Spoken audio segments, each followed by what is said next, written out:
Welcome to part 2 of Competency 10 quiz. In this video, we will continue to work with properties of 2D and 3D shapes. Number 7, a circle with radius r has a circumference of 48. What is the value of r? Well, if you don't remember, look in your formula sheet and you will see that circumference is d pi or pi times d, which is diameter, which is also 2 times r. So what do we need? We need 2 times r, which is diameter, times pi equals 48. So we're going to take 2, we're going to divide by 2 and pi on both sides. Okay, so that's going to leave us with that r we need. Now, we can just pop this in the calculator, but notice everything is in terms of pi, and pi is the denominator. Okay, so at least we know we have that part right. Now, be careful. We need to simplify. Well, if we divide the numerator and denominator by 2, we get 24 over 1, which leaves us with A. So be careful with D. Obviously, that's not going to work. And I'm not sure. Well, no, I am sure. B and C came from other formulas. If you picked uh, one of the other formulas for area, let's say, or volume, then you would come up with C and B. So we have verified that A is what we need. Okay, let's look at number 8. Number 8 wants us to use this image, okay? And it says, in triangle BAC, all right, I see that, BA and AC are equal. So this means this whole distance is congruent. This tells me we have an isosceles triangle, okay? And that also tells me that this entire angle here in pink will be equal to this entire angle. Okay, well, that's convenient. But now notice, we have a green well, some teachers call it an elbow, but we have the green square angle, meaning that's 90 degrees. Well, then the angle of A is 30. So what does this tell me?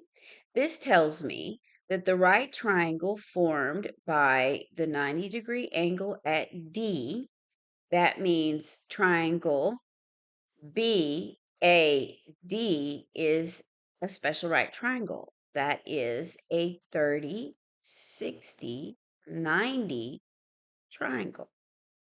So I know, if I could write 60 correctly, that'd be great. Okay. I know that at least I have a 30, 60 there. Wait a second. Well, part of angle B equals 60. Okay. Now, let's think this out. Okay. Well, can I find out what angle C is? Yeah, sure. Why not? Let's do that. We know that all three angles, this is a larger one, the BAC, that's 180 minus 30. Well, that leaves me 150. But because the large triangle is isosceles, I can take that 150, divide that by 2, and I know angle C, this angle C equals 75. Well, that tells me that angle B is also 75. Wait a second. Part of that is part of another triangle. 60 degrees is the smaller triangle that's embedded within the larger one. Okay. All right. That median line there sets us up. I'm like, okay, fine. Well, how do we get this little triangle? So it says, what is the degree measure of angle DBC? Let me find another color here. That's this tiny little sliver here. Okay, this little sliver here. Well, now we have two ways to find this angle. The smaller right triangle that's been created, okay, at D, okay, that tells me that I have 90 right here, Okay, that's 90 degrees. So I can do it this way. Okay, first thing that I can do is I can say 75, talking about angle B. Okay, I can say 75 minus the 60 that I know, and that equals 15. Well, that gives me option B. Then I can look at the smaller uh, 90-degree angle that's created here at D, and I can say this. I can say 180 minus the 90 minus angle C, which is 75, and that should also be 15. And yes, it is. So that verifies the option we need is B, 15 degrees. Okay, let's move on to number 9.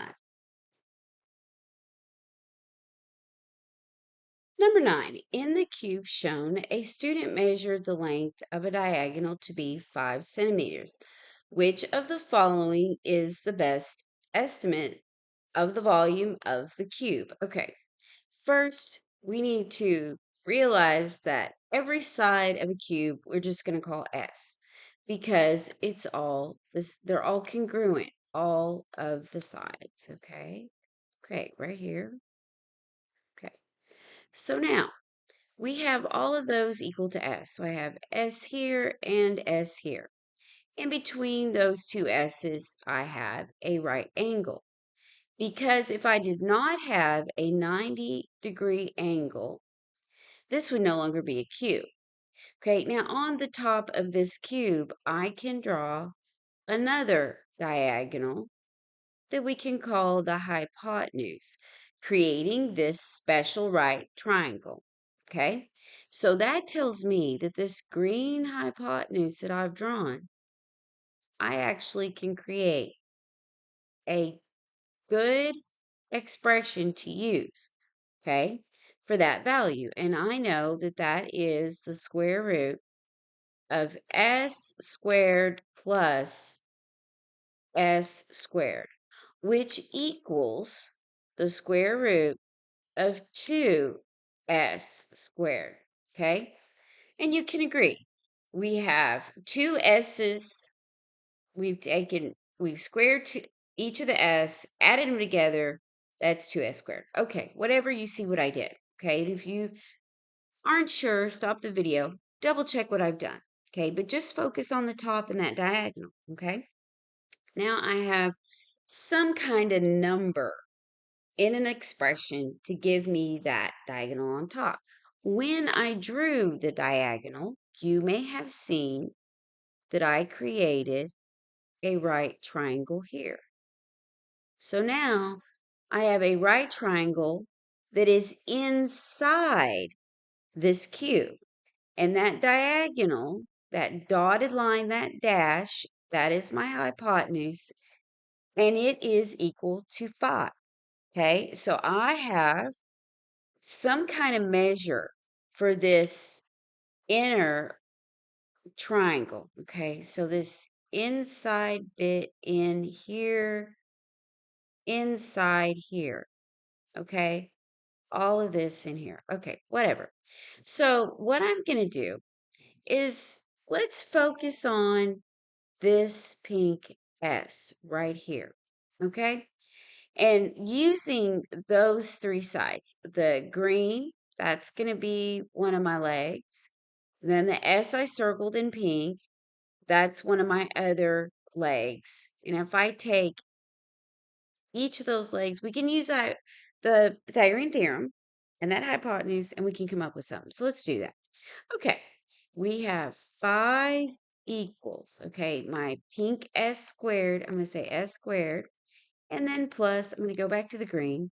I need to square this value here in green, okay? Because now I'm calling it a leg, okay?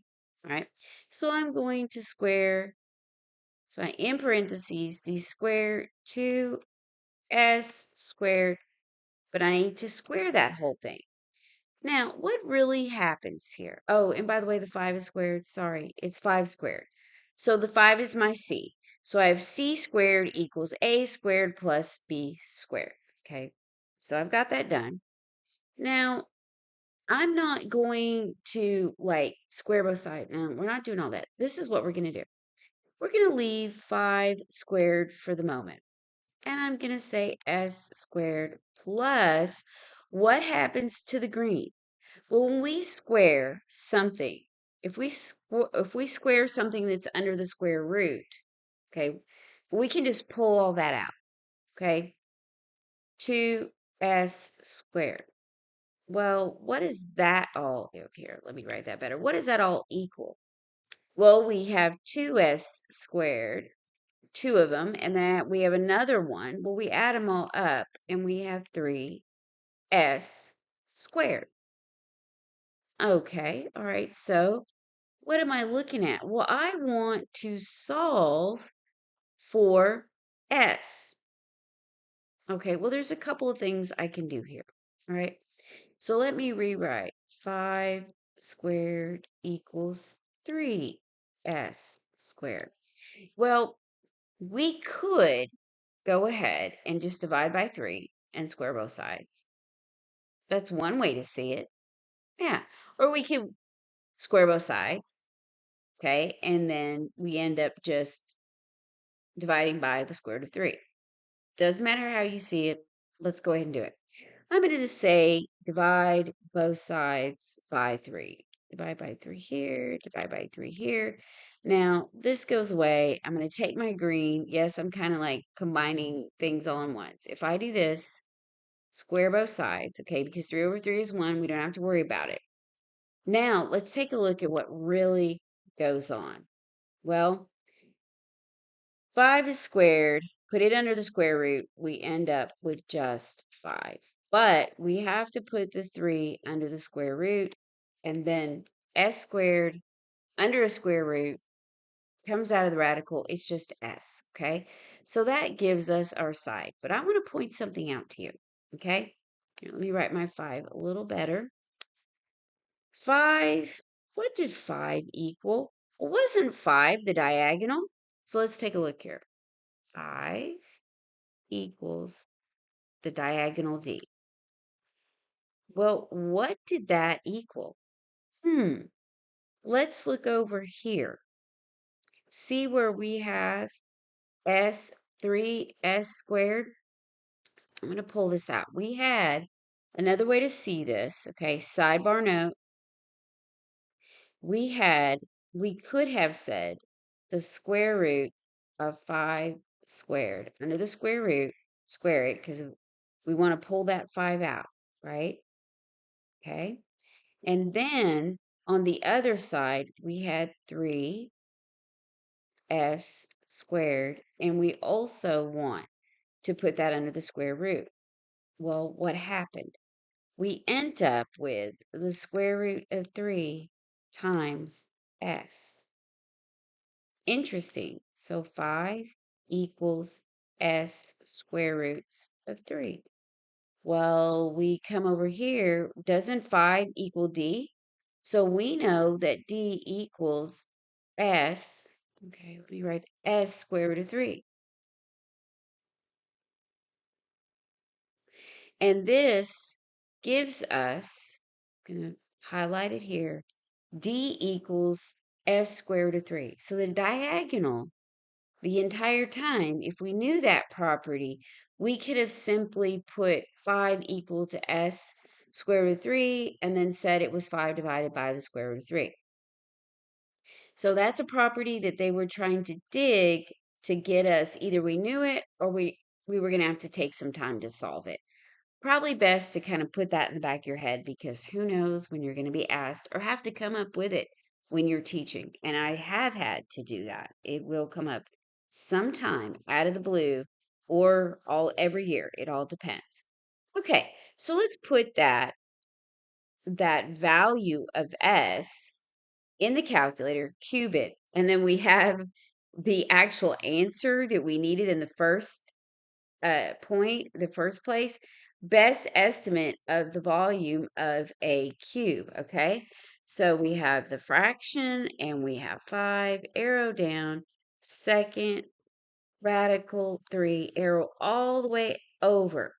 And you need caret up third power, enter, and that gives us some kind of good estimate. And that looks like yes.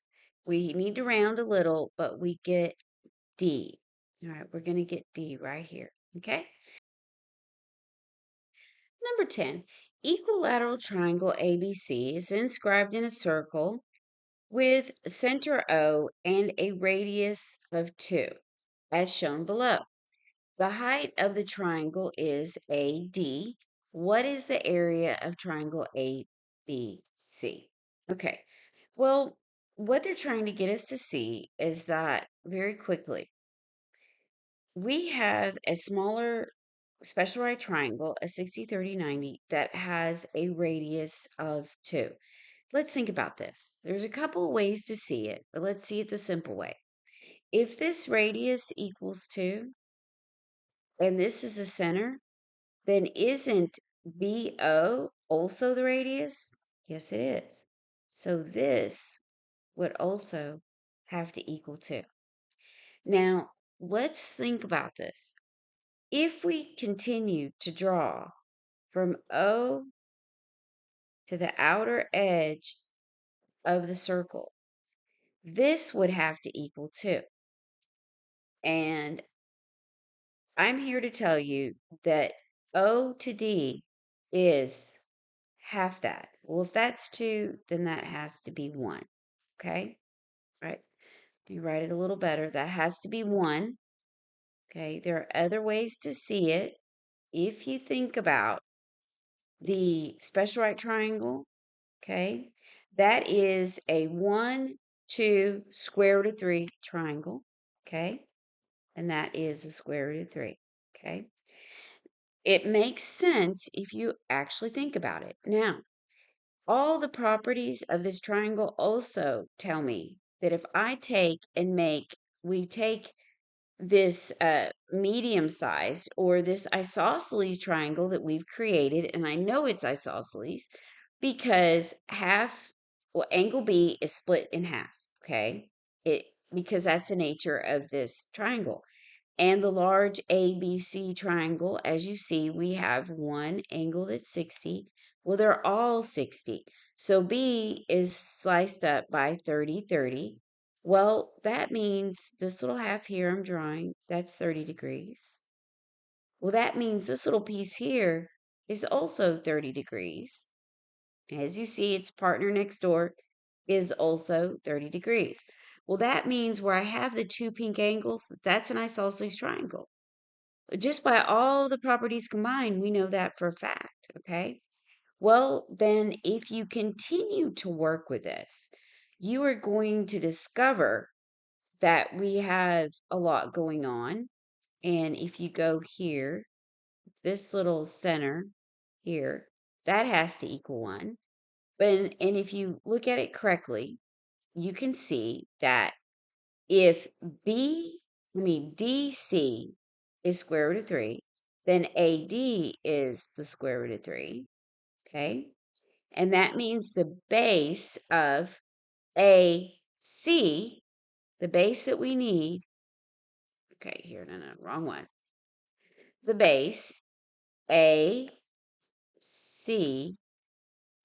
equals this, oh, no, 2 square roots of 3. Okay. 2 square roots of 3. And that means all the other sides, like this side here, this is 2 square roots of 3. It all adds up. And there are actually other ways to see it, okay? But we should have already seen, and you probably did, that this height of BD is actually equal to 3. And look at all of the properties and congruencies that crop up, okay? It'll verify that that is actually 2 plus 1 is 3. So our BD equals 3. Okay, so we have exactly what we need to figure out this height. I mean, this, not height, but the area. Okay, so the area here, I meant kind of drawing it wrong. The area of this triangle equals base times height divided by 2. Well, there's my divide by 2. My base is 2 square roots of 3 times my height of 3. Now, the denominator is all those things are actually multiplied together. So the 2 is actually multiplied to the square root of 3, and that's times the 3. Well, we can cancel here and here. What are we honestly left with? Option B. Okay. Now, there are very many ways to look at that and crunch the numbers. You can use the Pythagorean theorem a couple of times along with other formulas. You can use sine, uh, the sine, how to use sine to get properties like the 90 degree. So that would be the sine of 90 over uh 2, and then set that equal to the sine of 30 over x, and you could get prove that this is actually 1 right here. There are a lot of ways to do it. I mean, but not all of those items will be provided on your formula sheet. And if you know the properties, you really don't have to use them all, okay? But I would write some of these things down or work through different properties in different ways. So if you actually had this on a test or a practice test from the university, you could solve this quite easily. And please remember that on your formula sheet, you have the laws of sine that would actually be very handy. It's another way to solve this, okay? And I did have this particular triangle on one of my practice tests, okay? All right, this is the last question in this video. Thank you for putting up with all of my rambling. I hope I helped you. And congratulations to those people who have passed. Thank you for subscribing, liking, and sharing us. Happy testing, guys.